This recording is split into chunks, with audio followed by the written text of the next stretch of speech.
My name is Phil Asgian, a member of the Social Justice Ministry team. We build the social justice forums around a common theme each year. Our theme this year is investing in each other's future. Through these forums, we aim to learn about opportunities for engagement and action by Westminster members to help ensure that our neighbors thrive, to better understand the structures and systems that have failed many of our neighbors, and to explore ways we can work together to build better outcomes. Today, we are pleased to welcome students from the University of St. Thomas and their professors, Dr. Wharton-Beck and Dr. Rita Lederle, to present the results of their class projects for the honors seminar, Race and Place. The students proposed a transportation infrastructure that would increase equity in the Twin Cities and considered engineering constraints and gentrification concerns, and will share the works of their findings this morning with us. Before we get started, just a couple things real quick. In the interest of time, we ask that you hold your questions and comments until the end. We'll have a block of time for Q&A at the end. For those of you that are in the Meisel room, when we get to the Q&A session, raise your hand and I'll bring the mic to you. And for those that are on the live stream, please submit your questions or comments in the chat, and we'll be monitoring that as well. With that, I'd like to welcome our guests from the University of St. Thomas.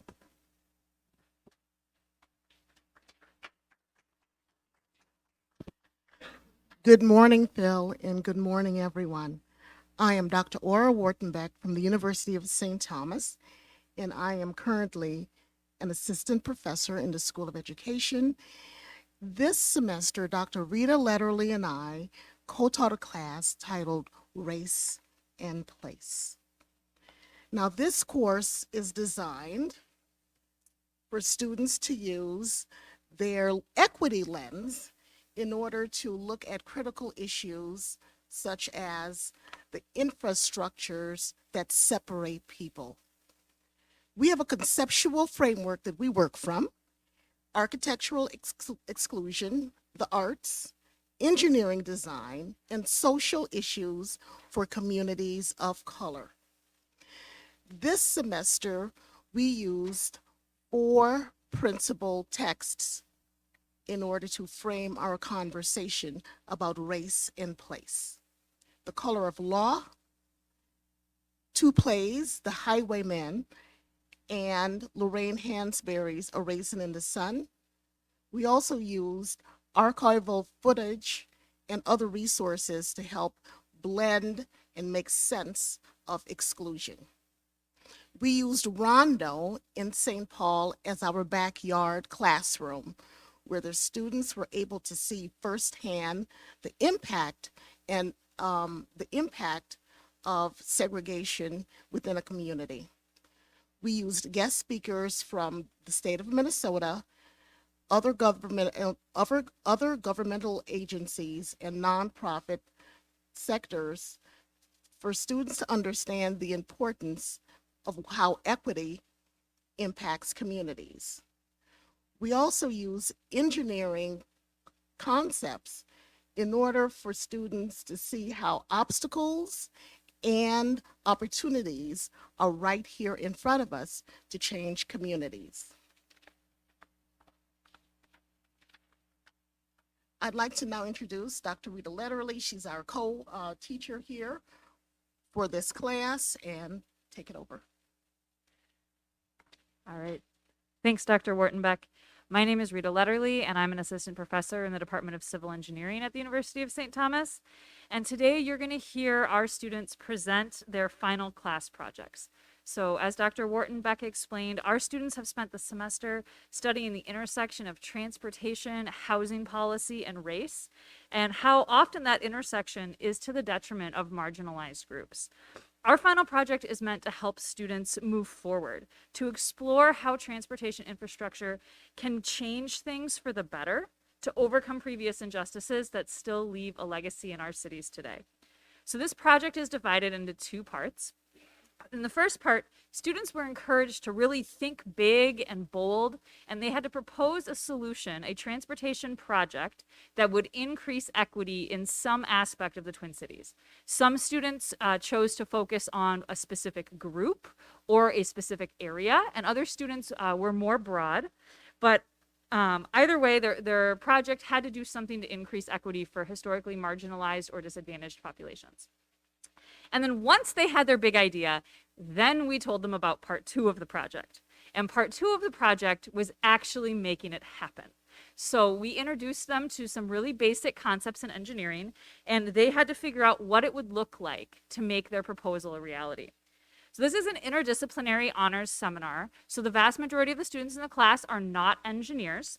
And so this was a very high level engineering analysis. They did not have to do any of the math associated with making these projects. But part of the goal of this class is to introduce students to the discipline of engineering and help them understand what it's like to work with engineers who they might be working with in the future. So we had them focus on identifying the engineering constraints that they could encounter in their project and how these constraints would shape the project, both in terms of the construction and the experience of the end user and the community in which the project would be placed. So today we're going to be sharing the results of a little bit of both parts of the project with you. The project was bigger than what they're going to share today, but we have time constraints.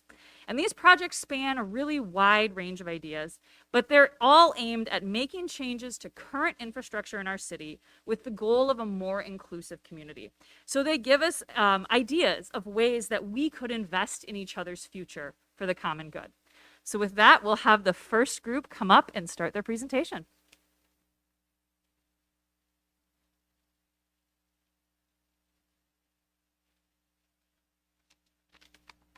Hello everyone, my name is Adam, and unfortunately my partner Kenzie could not be here today, but luckily she was able to record some videos to go along with this presentation.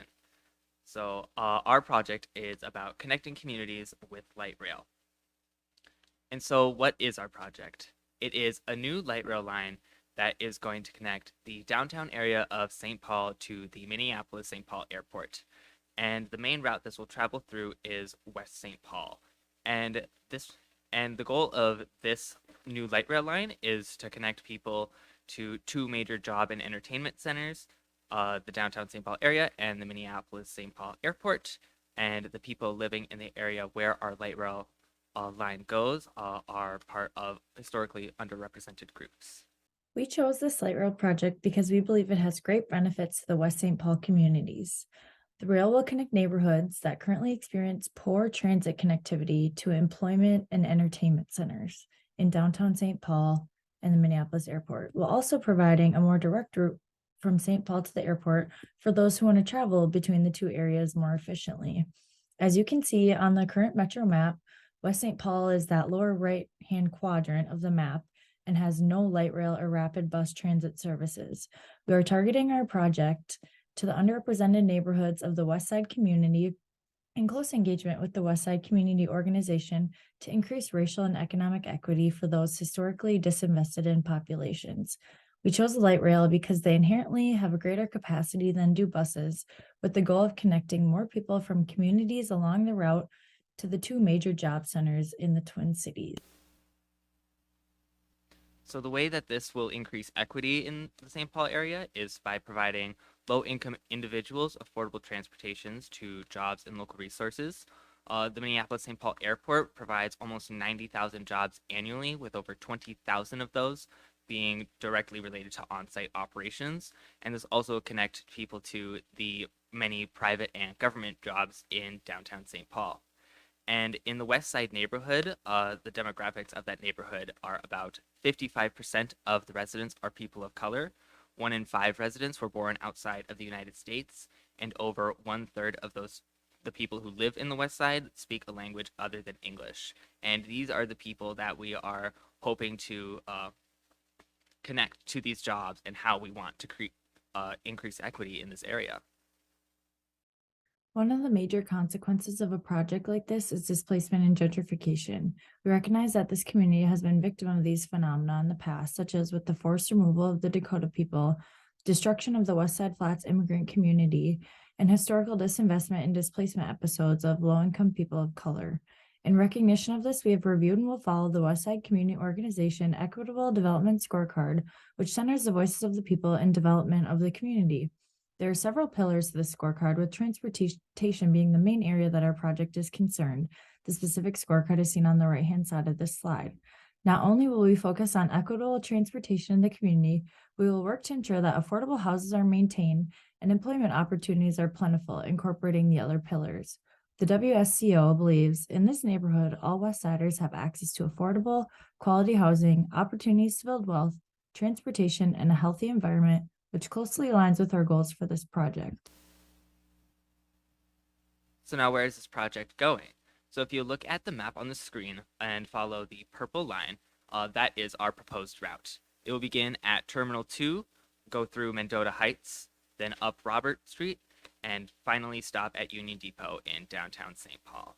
And if you look at the area directly below St. Paul, that is the West Side neighborhood with the people that we are looking to serve with this light rail line. And not only does this connect people to two major job centers, but it also connects the Green Line and the Blue Line to provide better transportation throughout the Twin Cities as a whole. It is no secret that a light rail is not a cheap project to undertake. However, historically, a majority of the funding comes from the federal government, and then the states assist as well, with the Metropolitan Council rounding it out. At many points in the project, we had to consider the physical constraints of the light rail. For example, we have to cross the Mississippi River in 2 different spots, resulting in some bridge alterations. We will follow a similar plan to the Washington Avenue Bridge at the U of M campus, where the Green Line was constructed.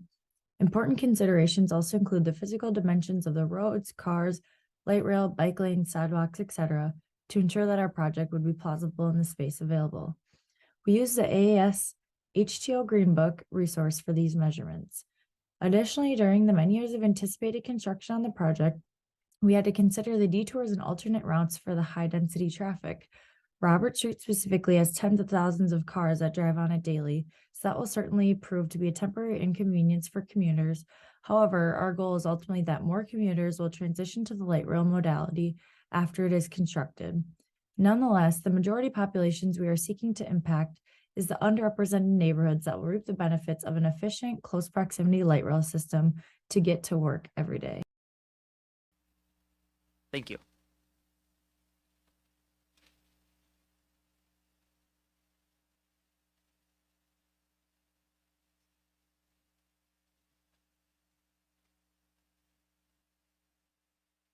Okay, so now on to our project, which is traffic calming in the Twin Cities. So what our project is applying traffic calming measures in 2 areas of St. Paul, specifically Territorial Avenue near Seal High-Rise apartments in the St. Anthony Park neighborhood of St. Paul, and Concordia Avenue in Rondo, another neighborhood in St. Paul. So what is traffic calming? Traffic calming can be features on or near roads that cause drivers to slow down naturally. This can be done by structural means as well as artistic means. Studies show that if it looks like a neighborhood that people are living in, really activating the public spaces that exist in the neighborhood already, then drivers will slow down naturally. So part of our proposed idea is combining both the structural analysis aspect as well as artistic. So we proposed a sidewalk cafe and mural on Territorial Avenue, as well as speed bumps and painted crosswalks in Concordia Avenue. So now on to where it is. One of the sites that we proposed was Territorial Road over by Seal High-Rise Complex. These areas are traditionally redlined and have been historically marginalized and underfunded. They're also prone to speeding due to, in Territorial Road specifically, it's an industrial area and we have lots of traffic in these areas. Concordia Avenue specifically is close to the on and off ramps of I-94, so obviously we have high-speed traffic coming through these areas, and also groups of vulnerable people live in here as well, as we'll talk about a little bit later. So we have some before and after pictures of our proposed project.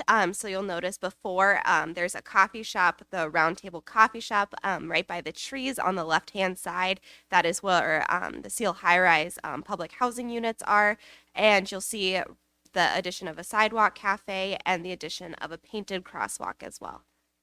And then Concordia Avenue, that is the Jeremiah projects on the left, and that can house up to 68 students for their daycare facility at a time. And so with that, it's really important we keep safety in mind. We don't want speeding traffic near the site with many children. So we have 2 speed bumps and a painted crosswalk as well. So now on to increasing equity in the Twin Cities. So our project focuses on previously neglected communities such as red line communities to promote a more safe and walkable area. Red line communities, as we know, were built without consideration for residents.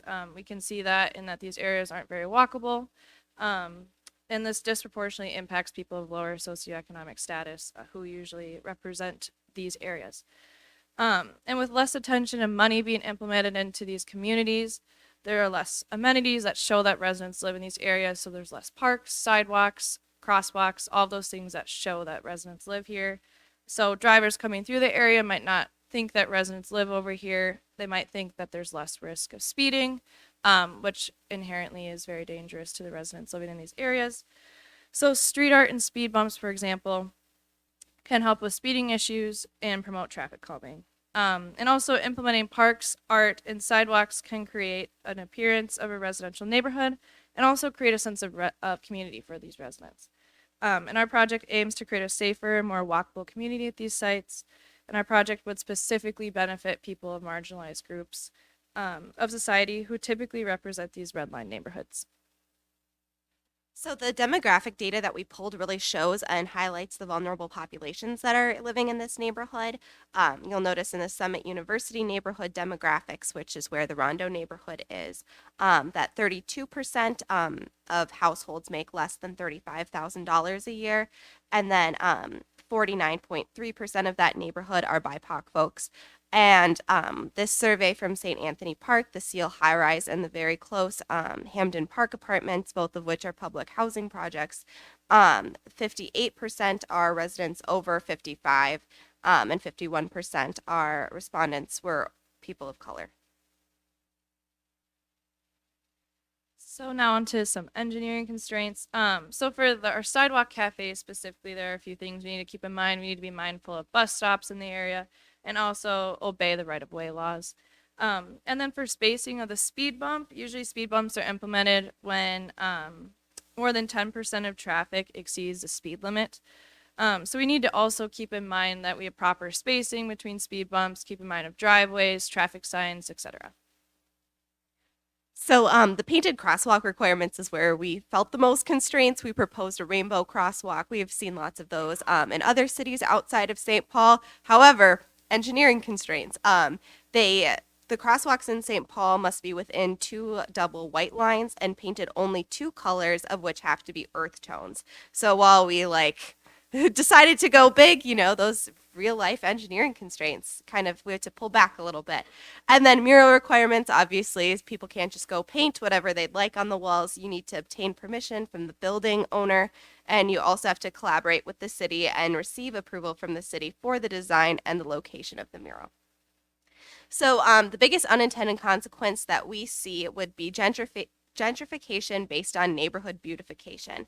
So kind of just to more simply put it, the neighborhood becomes trendy. People with a lot of money want to move in, and thereby displacing the people, the vulnerable populations that have called this area home. So 3 ways we can combat that is by commissioning artists that live in the community to do that project, kind of giving back to the community in terms of providing payment to artists that live there, focusing on function and not beautification. We're not putting up public art just for the sake of putting art up. We're doing it to serve the people in the community. And then further collaborate with those in the neighborhood to see what their neighborhood needs are and ways that they think that projects can be implemented. Thank you.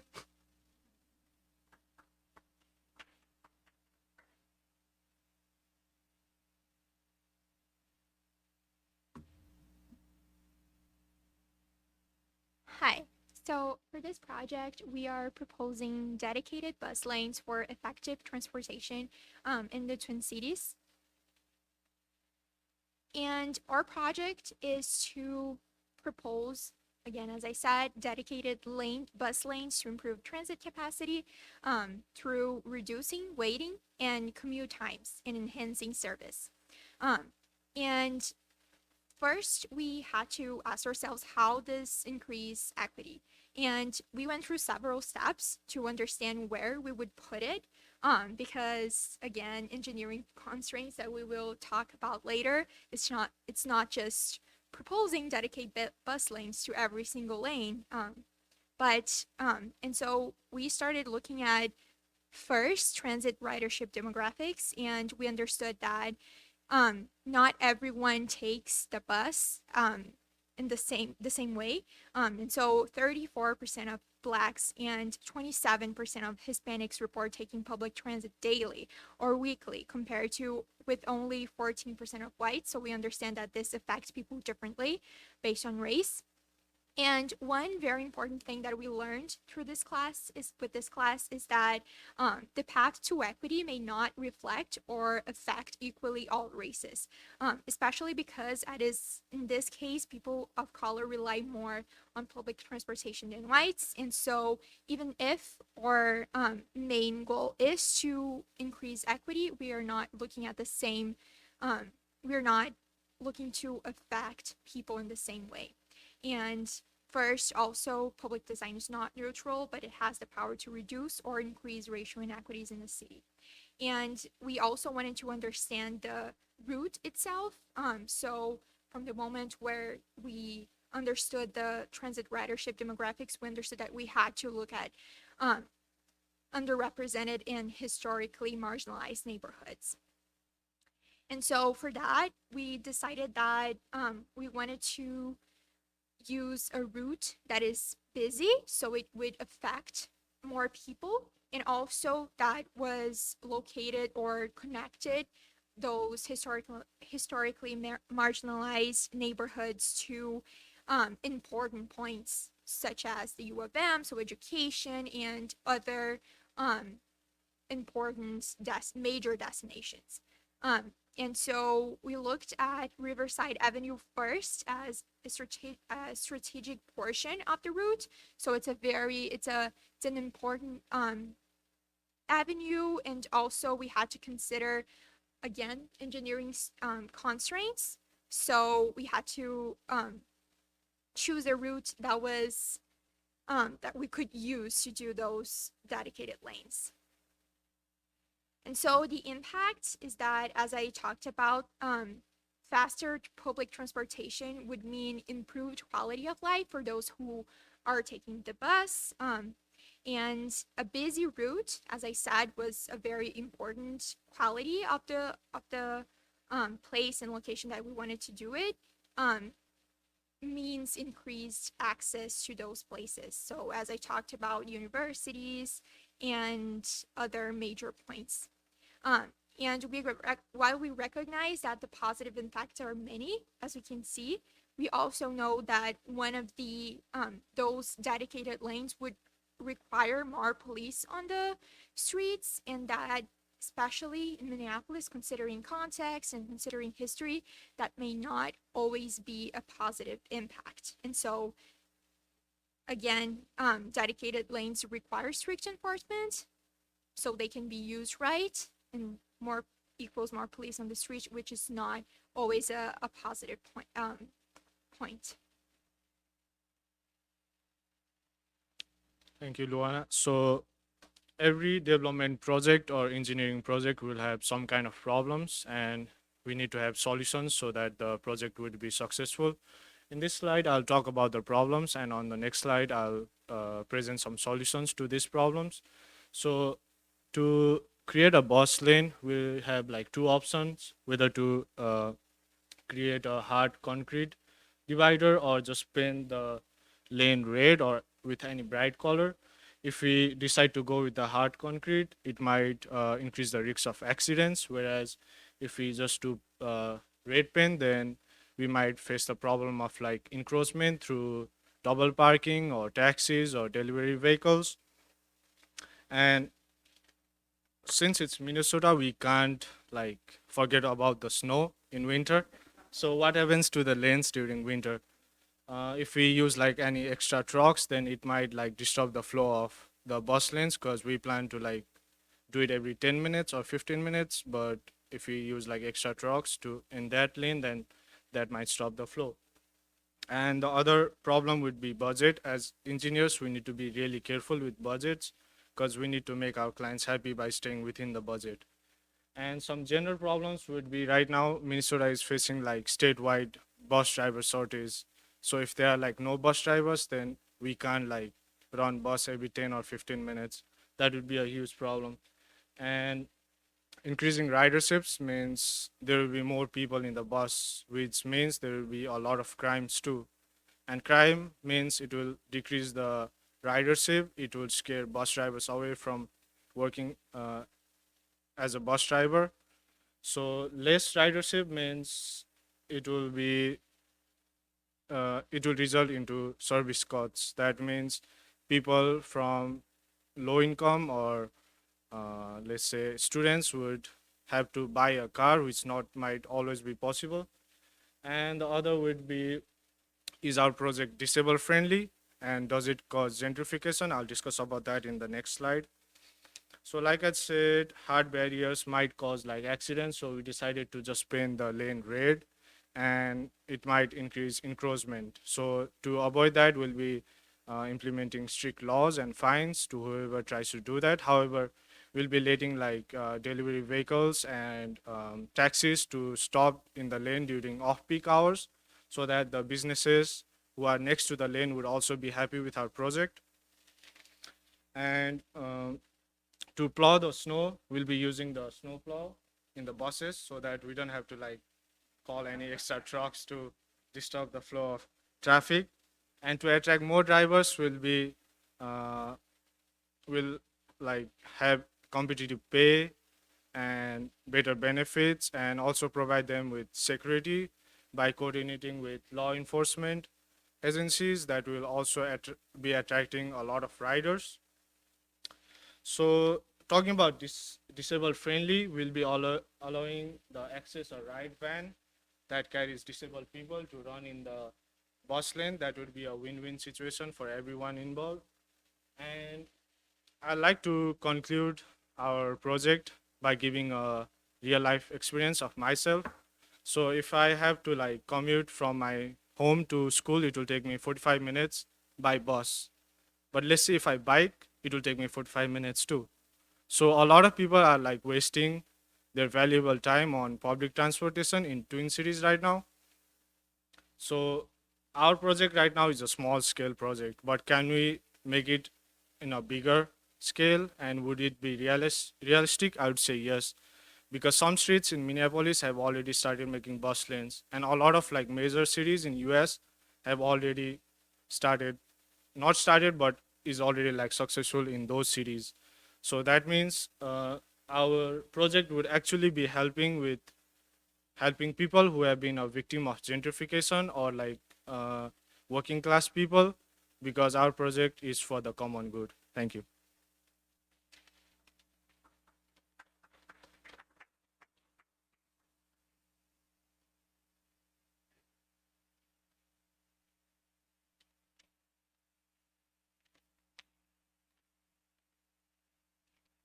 Hello, everyone. My name is Ethan Ulm.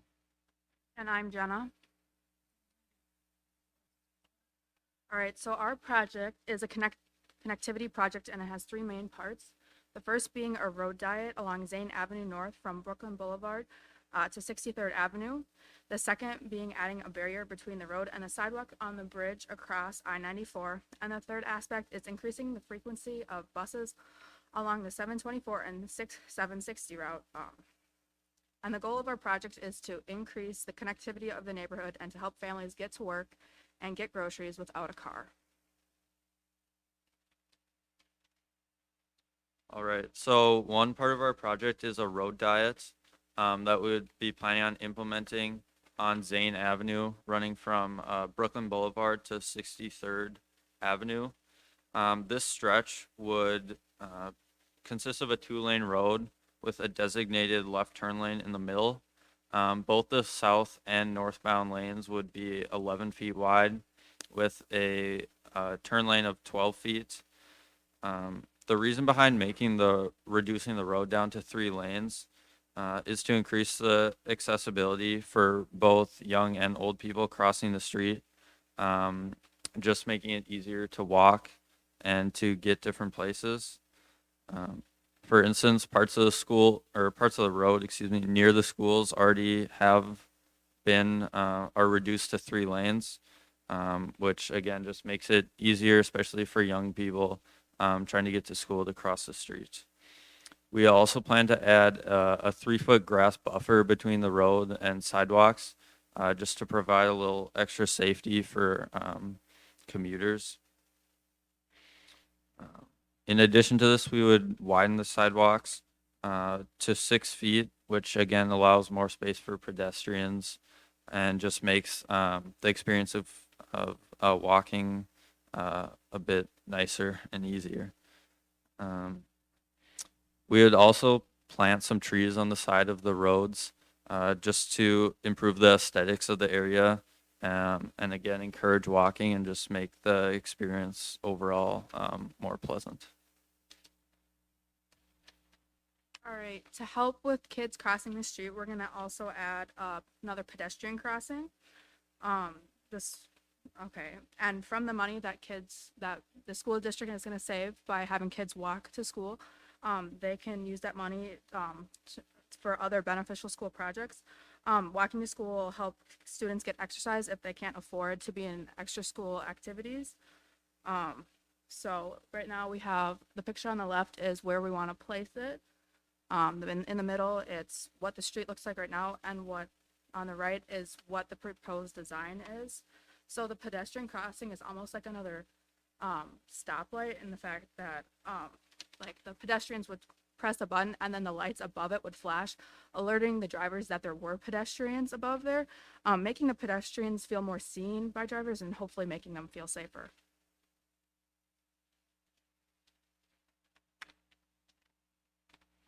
All right, so another part of our project would be addressing the bridge on Zane Avenue that goes over I-94. We would plan on improving the sidewalk area on this bridge. As you can see from the picture currently, there's not a lot of space there, and it's very close to the cars. Pedestrians clearly weren't taken into thought very much here, making the sidewalks. So what we do is add a barrier between the road and the sidewalk, somewhat similar to what you see on the edge of the sidewalks there. It wouldn't be quite as tall, but we'd add a barrier with the base made from concrete. And then another railing as well, just to create a little separation between automobiles and pedestrians. Creating this barrier would just again encourage pedestrians to cross the bridge, and allows for helps people to walk rather than take cars again, which is one of the main goals of this project. We hope that by allowing people to cross this bridge more safely, it just creates a stronger sense of community in the area, just allowing people to interact more and get from place to place easier. So in addition to adding this barrier, we decreased the lanes from four lanes in total to 2 lanes. And then using that extra space, we would widen the sidewalk, just to provide a little more space there. All right, the last aspect of our project is increasing the frequency of buses along the 724 and the 760 routes. The green dots on the screen represent the grocery stores in the area, including there's a Sun Foods at the corner of Brooklyn Boulevard and 63rd Avenue, so it's the lower right. And then there's like an Aldi's and the African International Market at the corner of Brooklyn Boulevard and Dane Avenue, so that's one of the top dots in the middle. And basically, we want to have people be able to get healthy groceries easier with their work schedules. And with these grocery stores being along bus routes, if they're coming from the downtown area, they can get groceries on their way home without having to add an extra step. This is important because the Blue Line extension is in blue and has stops along both these routes. So the buses will help increase the users of the light rail into the downtown areas, hopefully making their trip from downtown to work and home easier. And then for added comfort of the bus users, we have proposed adding benches to all bus stops without them. The added comfort of having a bench would help residents feel more comfortable, hopefully taking the bus.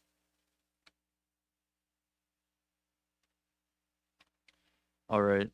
So with this project, just considering some constraints, there's a few main ones that come to mind. Firstly would be the school schedule, as a main part of this project is focused on younger people, especially trying to get to school. So to avoid disrupting the school schedule, we would plan this construction during summer months, starting right after the end of the school year, to hopefully give us enough time to complete the project without disrupting students trying to get to school. Second constraint may be community desires. Obviously, not everyone has the same wants and needs. And so some people may push back against this project, especially with the decrease of lanes for cars and buses. People may be against this because of the potential for increasing traffic. And then finally, with the reconstruction of the roads, there is a possibility along some of those streets there is housing. And so keeping those physical constraints in mind, we would attempt to shift the lanes away from those houses to make space for the roads and sidewalk without having to take any existing land away from residents. So those are a few constraints that we have to address. Thank you.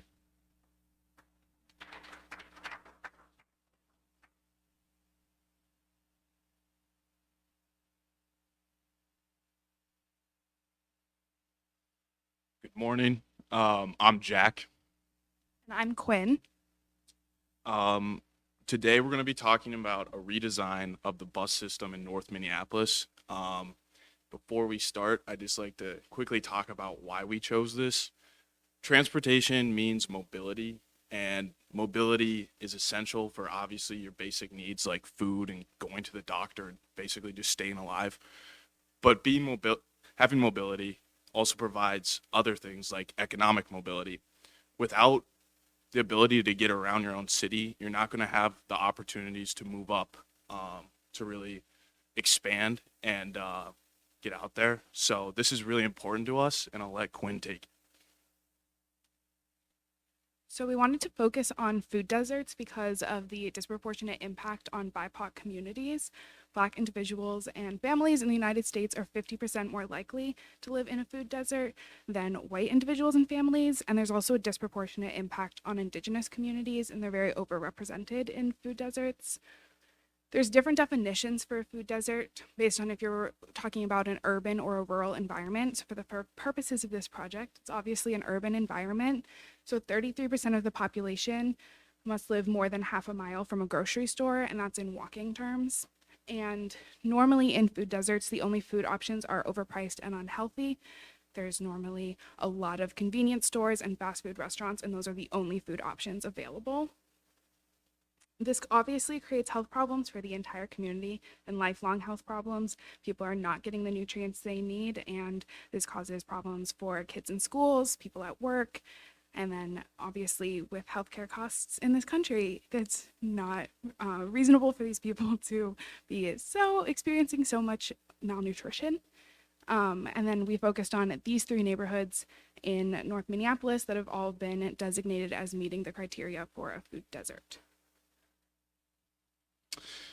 Yeah, so here's our proposed route. And we're focusing on connecting community centers, so that would be schools and parks, to places like grocery stores and food shelves. That's the main priority of this project. We're planning on adding 3 new bus stops to currently inaccessible grocery stores and food shelves. Quinn just talked about it. A lot of people just do not have access to healthy food, things like fruits and vegetables, and we have an obesity crisis in this country. It's only causing more problems. These problems compound, and this is actually a big part in solving that. We plan on using the existing stops to create a new route linking neighborhoods to their closest resources, taking advantage of existing transit programs and accessibility. We don't want to reinvent the wheel. We have a pretty solid transportation infrastructure here in Minneapolis, but we could do better, and this plan intends on improving it. So the biggest constraints on this project is just space for the bus stops. And there are 2 places where we really struggled with this. So 29th and Newton, that's a stop right outside of a church, which has a food shelf that serves a lot of the community currently, but isn't accessible by any public transportation routes. It's in a highly residential area, and the church sidewalk on one side of the street is really the only space where there's enough space for the bus stop to go. And everything else is right in front of a house that's very close to the street. And then one of the Cub grocery stores that we're wanting to give people access to doesn't have walkable access from the street, so it's within a strip mall off the main road. And so our solutions for that is we are thinking that the stop outside of the food shelf could just be on the route going one direction, with the idea being that people would be able to stop at the food shelf and then continue on to the next stop to a grocery store, and then be able to get back along the route going the other way from that grocery store stop instead of at the food shelf. And working with the Cub grocery store, which has a very large parking lot with multiple areas, to have kind of a turnaround stop that really just has a sign, and you can use the parking lot to turn around instead of putting 2 bus stops nearby that would be really far away and not walkable. Yeah, so here are just a few examples of the locations for our new stops. That Cub is the Cub that she was just talking about in Crystal. Basically, if you remember from the map that we showed, any of those green dots meant that that was a full access bus stop, full accessibility for people with disabilities. If it's red, or only red location is this Cub, it's going to be what she explained, and if it's yellow, it's going to be your standard bus stop. But we really did try and make the pedestrian the focus of our project. We want all of our bus stops to be as safe as they possibly can be. That's why we provide things like buffer zones between pedestrians and cars. We also want people with disabilities were a huge priority for us. These are people that really need these public transportation services for a number of reasons. So we really just wanted to keep them in the front of our minds. Yeah, so the main 3 things that we were thinking about with this project is we obviously wanted to avoid the unintended consequence of gentrification in the neighborhood. We also wanted to make sure that we were serving the disabled and low income populations in these neighborhoods. And so the biggest way we're doing all of this is by using the existing Metro Transit systems that they have in place, and by increasing access from the neighborhood to already existing resources rather than trying to bring anything new into the neighborhood. So for disability accessibility, the Metro Transit buses, they all have to meet ADA requirements. They have systems in place for serving people with disabilities. And we also made sure to put all of our stops on nicely paved walkways, so people using mobility aids have easy access from the bus to the places they're trying to get. Again, with serving the low income population, the Metro Transit program, there's a transportation assistance program for lower income individuals that people know about, are using, and it really increases access. And so by using Metro Transit buses and tapping into existing routes, people will be able to make use of that. And then once again, we just wanted to increase access from the community to already existing resources rather than bringing anything new in, which can disrupt housing costs and really buy people out of the neighborhood. And so we wanted overall the goal to be increasing access without disrupting life as it is in the neighborhoods. Thank you.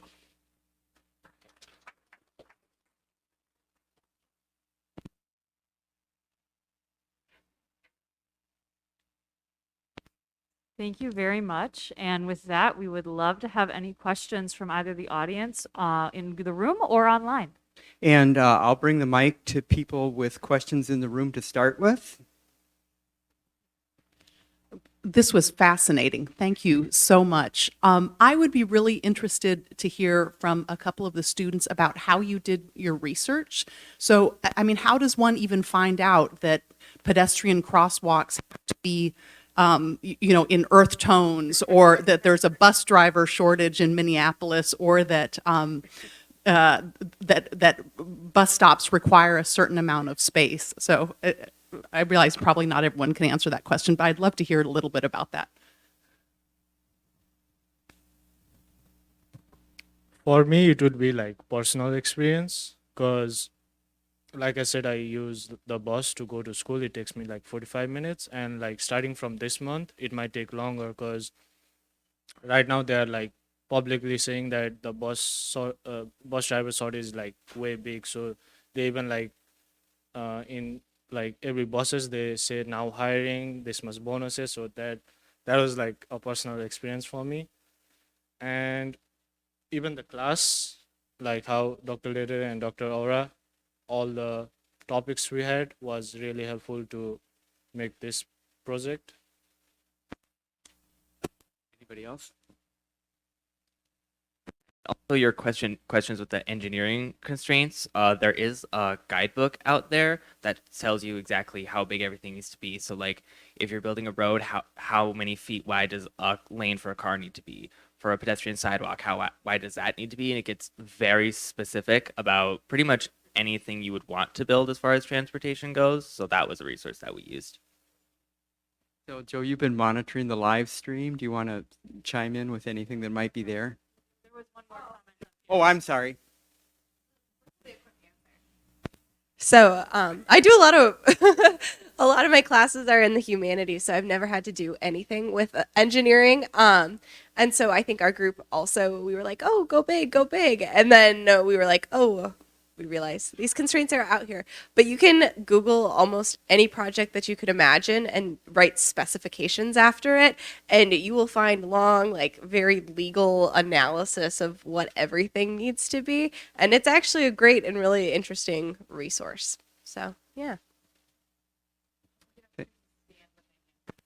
Thank you. Joe, do you want to go ahead with what we're hearing on the chat on the live stream? Yes, thank you all so much. We had a question from one of our online participants about the intersection between the projects that you did and affordable housing. Our audience member wondered whether there are plans for developing affordable housing along some of the light rail and bus routes that several groups were proposing. Either were these plans already in existence, or did you talk about whether that could be part of the proposal that you all were developing?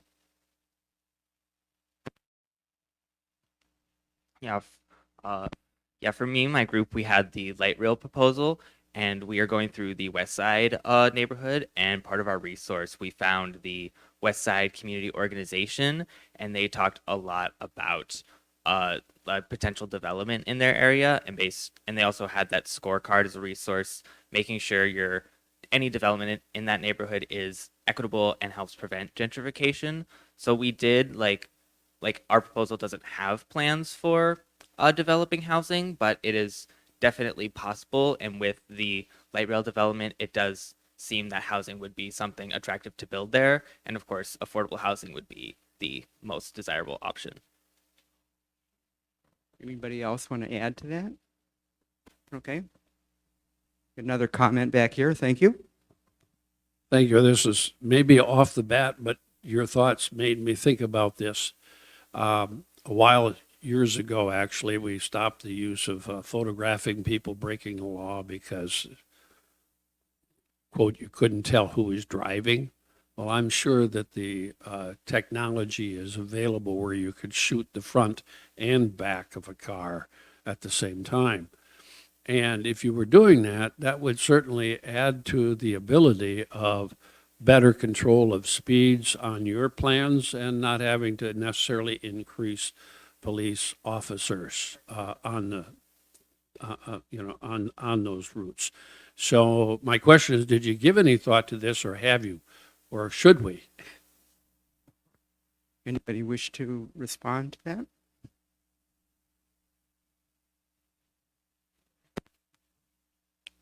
Well, I was researching for my part of the project. Like even bus lanes have like different kinds of system. Like some can be allowing bus only for the entire day. Some can be like allowing bus for like 7 a.m. to 7 p.m. And while I was doing that, there were like two options, whether to like put cameras that captures pictures or cameras that captures the entire video of cars that violate the law by encroaching in the bus lane. At first, I was planning to include that in the presentation, but there was a time limit for us, so that's why. But what you said is like a really good idea, because police officers like physically being on the side is a bit hectic for them. So like cameras would be really good option for the project. Joe, you got a question? Yeah, just another quick one from online. A number of your presentations mentioned a variety of policy barriers that exist to implementing your proposals. So this listener was interested in any advocacy recommendations that any of your groups might have.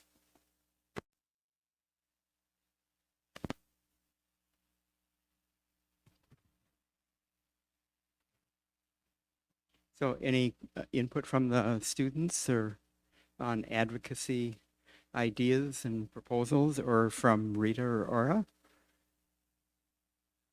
So we did hear from a lot of guest speakers from both government organizations, the city of Minneapolis, the state of Minnesota, as well as from community groups and nonprofits who are doing a lot of this work.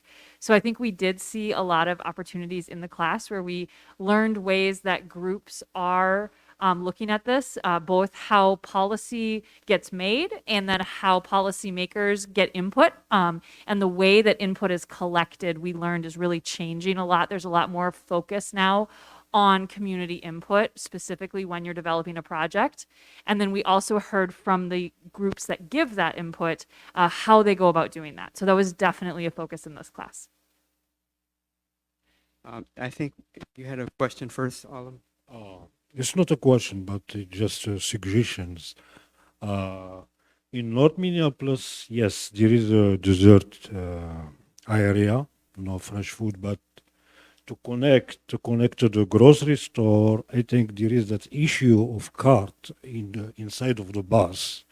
I noticed that by 7th Street in Mary Jo Copeland, when people get food and clothes, the bus and other passengers are complaining about that. So the design inside of the bus may be something that need to be addressed. And the other thing is the train from Minneapolis to St. Paul. There is a lot of homeless that sleep there, and they hold the door, and that delay the timing. And also there is all kind of smoke right there that bothers some other people. And we don't want more law enforcement because those people, they need radical solution to their situation. Most of them are homeless. So we are asked here to be thinking big and radical. So we need to address first the homelessness problem before enforcing smoking and sleeping in the drain. Anybody wish to comment on that? Okay, I think we had one question here, and then Gretchen, you're next.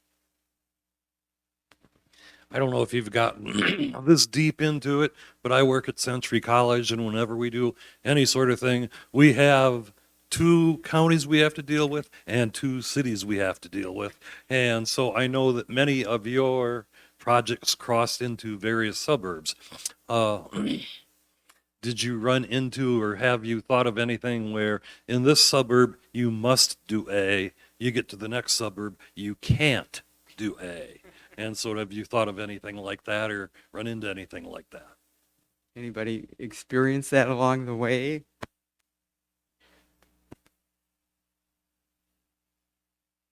No? Okay. I don't know if we got that quite deep into the weeds, but Okay. it's a really good point. Gretchen, I think you had a question. So I was curious about the last presentation, the rerouted bus line or the new bus line or adaptation. And I'm not familiar enough with all the bus lines that already exist in North Minneapolis, but to me it looked more like what I would call a circulator bus, as opposed to many of our bus lines now are like from one major destination to another, and just the people kind of in between.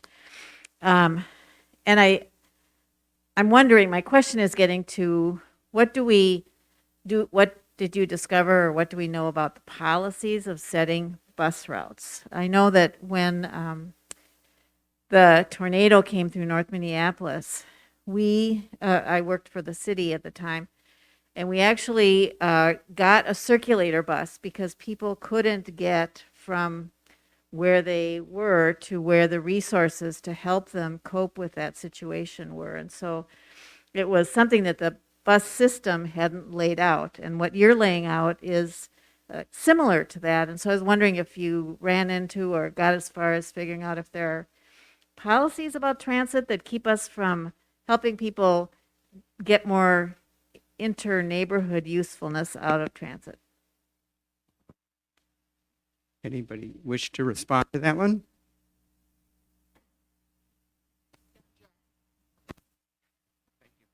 Yeah, that's a really great question. And it's actually something that we talked about for a bit during this class. A real problem for vulnerable neighborhoods is that the flow of traffic seems to just go straight through them because there's really nothing there for outsiders. There's no reason for them to be in these communities. We see a lot of things like one-ways, cars just going one direction through it. And like you said, with bus routes, just taking people from point A to point B. We wanted to change that. And I really like the term circulator because that's what we were going for. We want it to be a community, and we want people to be able to get around their community, but still be a part of a community. And that's exactly what we went for. Going back to the earlier question about advocacy groups, we need to shout out the Rondo Community Center for sure. That was actually another big problem that the Rondo community had is the one-way St. Anthony, I believe it is, in Concordia on 94. That community center is doing a really great job at keeping the history of Rondo alive, and they definitely had the problem of people just going through their community. So, great question. Well, thank you all very much, and unfortunately, we're out of time. So we'll pick up this conversation maybe in another dimension at another time. Greatly appreciate everybody's interest and comments. Just a quick note that we do take a short break with the social justice forums for the holiday, and we'll resume on Sunday, January 8th, when we will welcome members of the Presbytery of the Twin Cities Anti-Racism Task Force with updates on their work and recommendations. Thank you all.